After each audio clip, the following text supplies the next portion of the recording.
Доброго времени суток, друзья мои! Сегодня у нас будет заключительная лекция из блока по общей психологии, введение в психологию, а именно психологическая структура сознания. Не забываем подписываться на мой канал, ставьте на колокольчик, чтобы быть первыми, когда выйдет новая лекция. Ну что ж, приступим. Цель нашей сегодняшней лекции – это формирование навыков анализа эмпирических характеристик сознания, а также умение находить отличия чувственных, неосознаваемых и сознательно построенных образов. Мы рассмотрим такие вопросы, как определение сознания и его основные функции, основные воздействия сознания, психологическая структура сознания по Леонтьеву, отличие чувственных, неосознаваемых и сознательно построенных образов человека, эмпирические характеристики сознания, самосознание как предмет анализа и нарушение сознания. Что ж, первый вопрос. Определение сознания и его основные функции. Понятие сознания.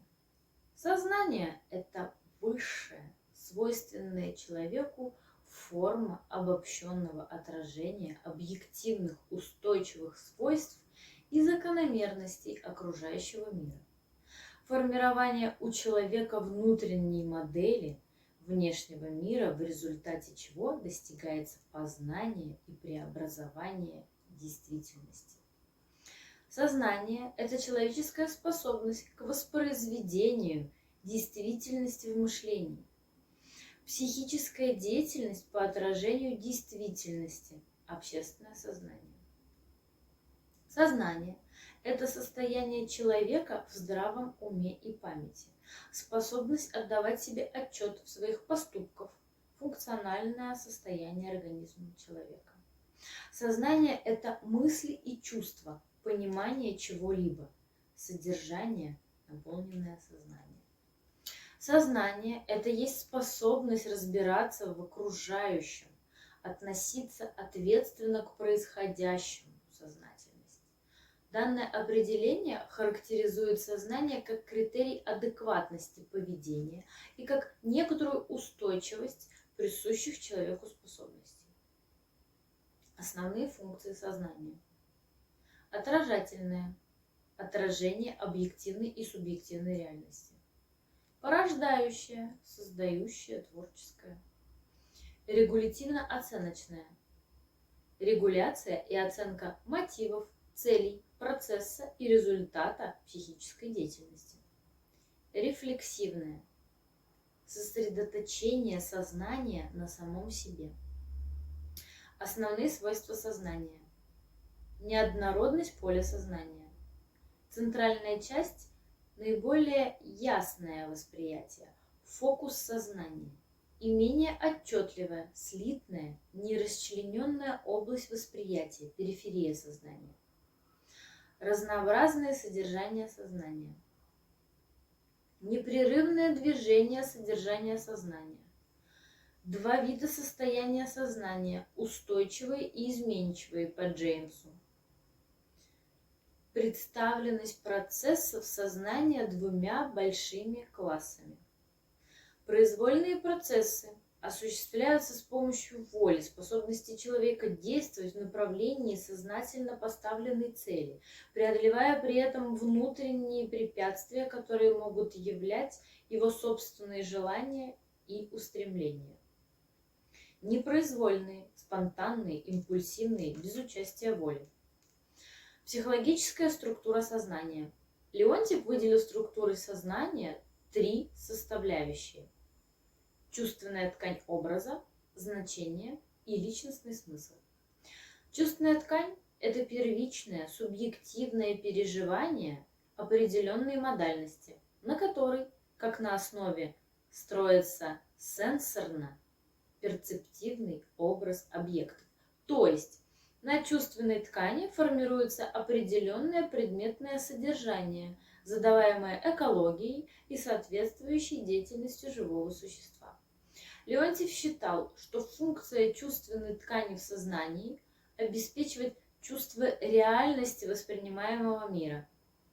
Это мнение он пытается подтвердить данными восприятия мира у саперов, лишившихся в результате взрыва мины конечностей, рук или зрения. После операции по формированию из лучевых костей руки, клешней, с изменением положения мышц плечевого пояса, больные начинают жаловаться на утерю чувства реальности мира. Но такой результат можно объяснить нарушением тактильной чувствительности, которая в большей степени, чем другие виды чувствительности, дает ощущение наличия в среде реального объекта. Значение – это содержание общественного сознания, усваиваемое человеком. Значение привносит в образ объекта с его физическими качествами новые свойства, добытые человеком в познавательной деятельности. Значение фиксирует и как бы переносит невидимые свойства предметов, в том числе намеренно созданных человеком, в сознание индивида, в сознательные образы, и включает их в систему категориальной картины мира, построенной человечеством. В этом и заключается основная функция значения в построении сознательных образов. Их классифицируют как операционные, связанные с биодинамической тканью, предметные, связанные с чувственной тканью, вербальные, связанные с личностным смыслом. Личностный смысл – это субъективное понимание и отношение к ситуации информации. Непонимание связано с трудностями осмысления значений. Смысл – это субъективное понимание и отношение к ситуации информации. Непонимание связано с трудностями осмысления значений. Элементы сознания объективные и субъективные по Вонту. Объективный элемент сознания – ощущение представления – это простое впечатление, неразложимое далее на более мелкие единицы, своеобразный атом. Сознание можно разделить на ощущения. Скажем, когда мы слышим отдельные удары метронома, это ощущение. А если два или более удара, это уже представление.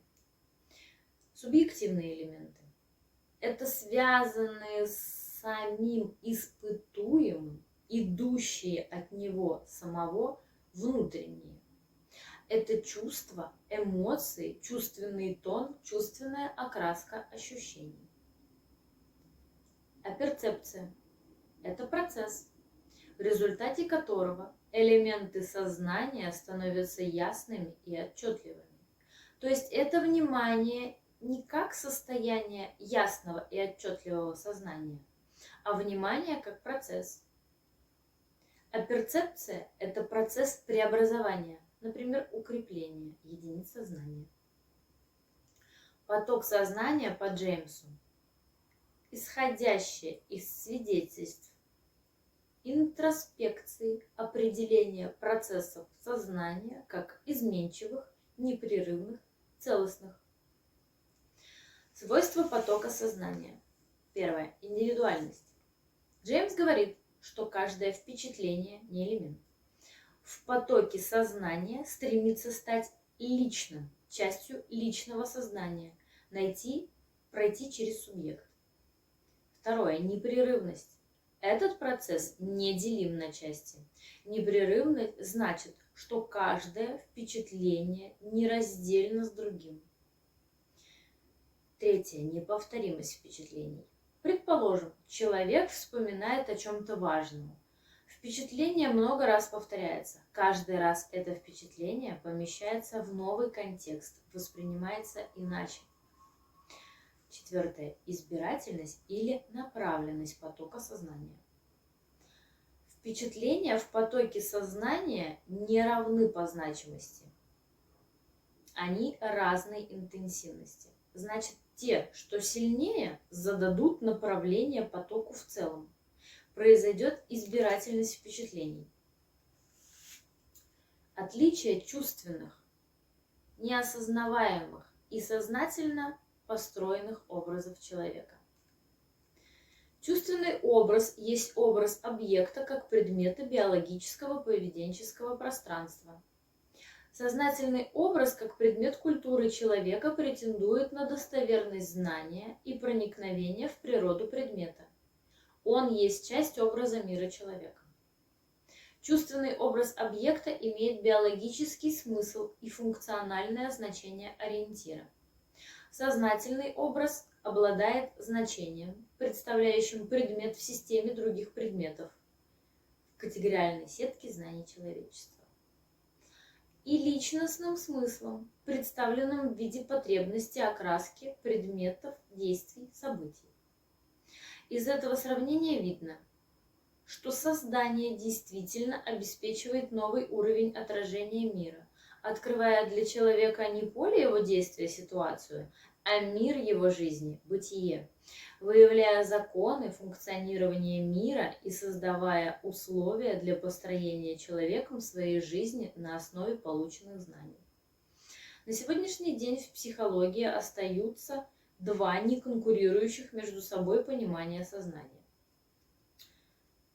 Это новая высшая ступень развития психики, на которой человек оказывается способным получать такие знания о мире, которые нельзя получить чувственным путем. И способность человека отдавать себе отчет о наличии у себя чувственных образов, желаний, эмоций, состояний, действий, мыслей и прочего. Понимание сознания как способности к самоотчету позволяет выделить ряд его характеристик. Эмпирические характеристики сознания. Во-первых, мы можем выделить содержание нашего сознания, то есть то, что присутствует сейчас и может присутствовать вообще в нашем сознании. Во-вторых, мы видим, что в данный конкретный момент создается не все богатство нашей психики, не все, что мы делаем, а только небольшая часть нашей активности. То есть мы констрагируем ограниченность объема сознания и тем самым подтверждаем несовпадение понятий сознания и психика. Первое уже меньше по объему, второго является его частью. Из факта ограниченности объема сознания также следует, что осознавание есть самостоятельная задача, и самостоятельный процесс движения сознания по психической и моторной активности человека, что и позволило Юнгу сравнить сознание с лучом света. Третья характеристика сознания – это выделение в объеме сознания фокуса, зона поля ясного осознания и периферии. Понятие объем, фокус и периферия сознания перекликаются с понятием объем, фокус и периферия восприятия и внимания. Самосознание как предмет анализа. Главная функция самосознания – это сделать доступным для человека мотивы, результаты его поступков и дать возможность понять, каков он есть на самом деле, оценить себя. Компоненты сознания по Мерлину. Сознание – отличие себя от остального мира. Сознание «я» как активного начала субъекта деятельности. Сознание своих психических свойств. Социально-нравственная самооценка, самоуважение. Критерии сознания. Выделение из себя, из среды, физической, социальной. Осознание своей активности. Я управляю собой. Осознание себя через другого. Моральная оценка себя, наличие рефлексии. Структура самосознания. Непосредственно чувственный уровень, самоощущение, самопереживание. Целостно-образный личностный уровень, самоактуализация. Рефлексивный, самонаблюдение, самоосмысление, самоанализ. Целенаправленный деятельный уровень. Самоконтроль, самоорганизация.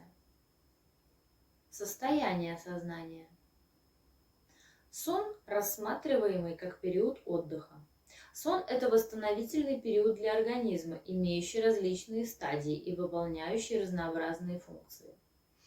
Бодрствование – это активное состояние сознания, в котором мы приспосабливаемся к внешнему миру. Нарушение сознания, помраченное сознание. Симптомы помрачения сознания – это группы синдромов в психиатрии, к которым относят психическое состояние с сильно искаженным восприятием окружающей обстановки, предметов, явлений и их взаимосвязи, утратой способности к абстрактному мышлению и нарушением процессов познания окружающей действительности. Оглушенное состояние сознания. Одним из наиболее распространенных синдромов нарушения сознания является синдром оглушенности, который чаще всего встречается при острых нарушениях центральной нервной системы, при инфекционных заболеваниях, отравлениях, черепно-мозговых травмах. Оглушенное состояние сознания характеризуется резким повышением порога для всех внешних раздражителей, затруднением образования ассоциаций. Делириозное помрачение сознания. Оценка в окружающем при нем тоже нарушена.